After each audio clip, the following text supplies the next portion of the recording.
सन 1875 में चलकड़ के एक निर्धन परिवार में एक शिशु का जन्म हुआ। बृहस्पतिवार को जन्म लेने के कारण इस बच्चे का नाम बिरसा रखा गया। किसे पता था कि एक दिन ये बालक जंगलों में रहने वाले समाज को उनके गौरव की याद दिलाने वाला बिरसा मुंडा बनेगा। बिरसा, बिरसा, कहाँ है रे तू? माँ, मैं इधर हूँ। तू फिर से अकेला जंगल में गया था? कहीं कोई बाघ भालू उठा ले जाता तो?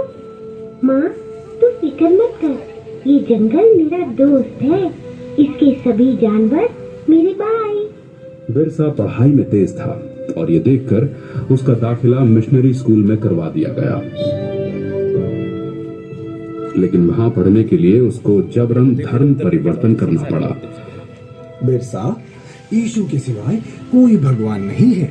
बिरसा, ईसाई धर्म का पालन करने से ही तुम्हारा उद्धार होगा, वरना बाकी वनवासियों की तरह जाहिल के जाहिल रह जाओगे।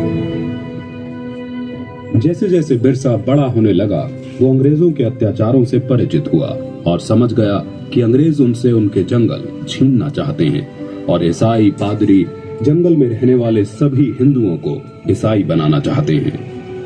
आपको हमारी मदद करनी होगी ताकि हम जबरन सभी आदिवासियों को ईसाई बना सकें। ये सब देख बिरसा ने ईसाई धर्म को त्याग दिया। हम आदिकाल से इन जंगलों में वास करते आए हैं।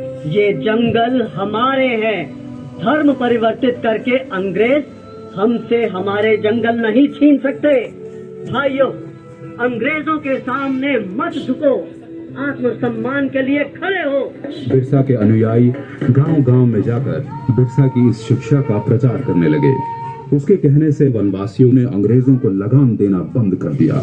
ये सब देख अंग्रेजी हुकूमत तिलमिला गई और उन्होंने बगावत भड़काने के जुर्म के लिए बिरसा को 2.5 साल की कठोर कारावास की सजा सुनाई। लेकिन बिरसा का आंदोलन अब रुकने वाला नहीं था। न वनवासियों ने लगान दिया, न बेगारी की। बिरसा के छूटने पर सारे वनवासी उसके गांव में इकट्ठा हो गए। बिरसा की क्रांति की पुकार से सिंध भूमि, चाईबासा और रांची के जंगल गूंज उठे। अब वक्त आ गया है जब हम अपनी जमीनें अंग्रेजों से वापस लेंगे और एक नए सतयुग का आरंभ होगा। हम इस धरती के पुत्र हैं और यहाँ हमारा राज होगा। बिरसा गांव-गांव घूमकर अंग्रेजों के खिलाफ मोर्चा बढ़ाने लगा। बिरसा के अनुयायी तीर कमान से लड़कर भी अंग्रेजों की बंदूकों पर भारी पड़ने लगे। वे जंगल से आते और अंग्रेजों को मारकर गायब हो जाते। जिस तरह बिरसा हम पर और हमारे ठिकानों पे हमला कर रहा है, ऐसे तो ईसाई धर्म का यहाँ अंत ही हो जाएगा। बिरसा वनवासियों को ईसाई बनने नहीं देगा। हम बिरसा के सिर पर भारी इनाम रखेंगे, फिर देखते हैं वो भागकर कहाँ जाता है। हाँ, क्यों नहीं? रुपयों के लालच से भी किसी वनवासी ने बिरसा से गद्दारी नहीं की और अंग्रेजों को एक के बाद एक हार का सामना करना पड़ा।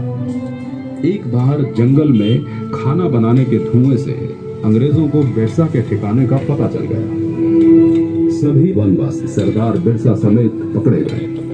इससे हो जाएगा ना? कारागार में डाल दिया गया। बिरसा की कमर और पैरों में लोहे की बेड़ियां डाल उसे एक छोटी सी कोठरी में बंद कर दिया गया। अंग्रेजों ने उसके खाने में आर्सेनिक नाम का जहर डालकर उसे मरवा डाला और दुनिया को ये बताया कि वो हैजे से मर गया। मात्र 25 वर्ष की आयु में बिरसा अपने धर्म और देश की रक्षा के लिए शहीद हो गया। 25 साल में इतना कुछ करने वाला कोई आम इंसान नहीं हो सकता और यही कारण है कि बिरसा मुंडा को भगवान का अवतार माना जाता है। क्लिपिंग कर दो सर।